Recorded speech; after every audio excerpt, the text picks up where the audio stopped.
All right, welcome back for another edition of Sports Chat. I'm joined by Joe Davidson of Sacramento Bee, as we do every week for this segment. And what we want to do this week is go over the Week 9 scores, some quick highlights there, but more than anything else, we want to look ahead to Week 10. That's the final week of the regular season, and we've got 4 league races still up for grabs. That's in the Capital, Capital Valley, Pioneer Valley, and the DRL. So let's start with Week 9, though. Franklin, they continue to roll. Folsom rolling. Burbank rolling. So really all the top teams win. As you look back at Week 9, Joe, what stands out for you? A particular team, momentum, player? What do you look at? Look out for Grant coming on strong. If Grant finishes with a win over Laguna Creek, which should happen, they'll be in the playoffs and they'll be in Division I. It's new life, so look for that. I thought Oak Ridge was very impressive on the line of scrimmage on both sides of the ball. Defensive line led by Zach Claiborne, who had 4 sacks against Pleasant Grove. Dre Terrell is not an easy guy to track down. He got him 4 times. He's got 16.5 sacks, leads all of Northern California. Elk Grove in a shootout, 54-40, which is a little surprising simply because Elk Grove has been such a defensive tyrant this year. So that cannot continue in the playoffs, that whole theme there. But now, what are we left with is what's going to happen in Week 10. We're here, and we've got some Week 10 showdowns, and I think that's fitting. Yeah, for me, for Week 9, I would say Del Oro getting that win over Nevada Union. That was huge, and now Union's got their back against the wall, and Del Oro's going to take on Rockland. That's a neighborhood rivalry next week. No, it's not for the league title per se, although there's still some implications there. Granite Bay, they get a league title, or at least clinch part of it anyway, and so I know they're happy about that. And of course, the things you mentioned, Elk Grove being a tight one, Folsom being a tight one. So it goes credit to a team like Ponderosa for battling a team like Folsom, and for Monterey Trail, and credit to their coaches for getting those guys up for those games. Again, no upsets this week, so what we're going to do is we want to now, like you said, focus on these games coming up. Let's start in the Capital League, though. We'll start there. Antelope's at Whitney. These two have gone at it for the last 3 years now for a league title. Who do you like and why? I'm going to go with the home team, Whitney Wildcats, and Coach Mike Jimenez. We talked to him on the radio show the other night. He really wants to establish a running game. That's been their bread and butter all season. Their loss was only to Rockland 6-0, but what was impressive in that game, in defeat, was look at that defense, because Rockland could score a ton. We've seen that.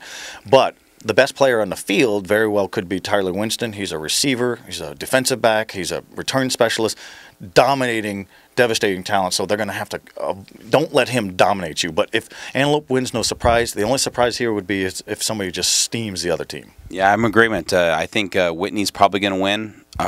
Whitney, I think, will win. I mean, that's my prediction.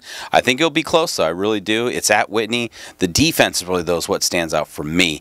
And I've seen both teams. They're both very good, so it should be close. Let's go to the Capital Valley League now.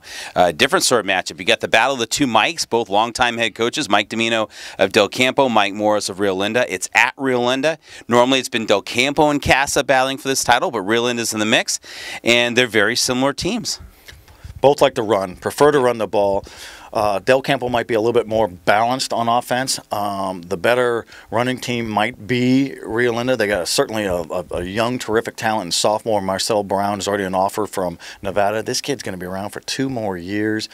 Mike Morris has had a lot of good running backs. He said this kid could be the best we've had. So I have a feeling it's going to be a slugfest, like a 21-20, 17-14. So watch it be a 41-40 type of game. But I feel it's going to be a defensive fist fight. And so who do you feel is going to win? Oh, yeah, that's right. I would go with the home Rio Linda Knights. To me, if it's a toss-up game, advantage home team. Yep. I'm going to go with Del Campo. I like what they did against Elk Grove, a powerhouse. Took them to the wire. I like what they did against Rockland, another talented team. They beat them, and they're tough. They're good, and again, but if Rio Linda wins, I'm not surprised. That's how close these two teams are. All right, so let's go now to the Pioneer Valley League. You've got Placer. It's been the powerhouse really all year long. They've kind of slowed a bit in their momentum the last few weeks. And then you've got Red Hot Center, who's just been terrific. Center lost only its season opener at Chico, which has been just fine, and Chico lost a barn burner a couple weeks later to Nevada Union, so that kind of shows you the comparative stuff there. But DeGalji Biley is a legitimate area coach of the year. He's doing some great things. 25 years after playing for that school, he is now leading them through the Chargers. There's just 3 years ago or so where some parents, a small faction, wanted him out. Just didn't think he was competent, and he's pretty sharp. He's pretty competent, and they are fast, and they could run, and they could chase you down with defense. But go with the home Hillman.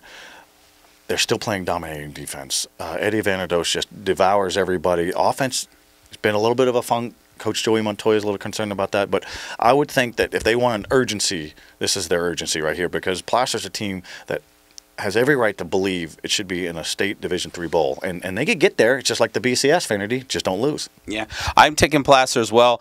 Many reasons. I like all the talent they have in that team. It's senior night. It'll be a little cool up in Auburn, and I just think they're going to put it all together that night and heading into the playoffs looking really good. And of course, Eddie Vanderdoes, Stone Sander, all the stars on that team, and there's many of them. I think this is going to be a big win for them.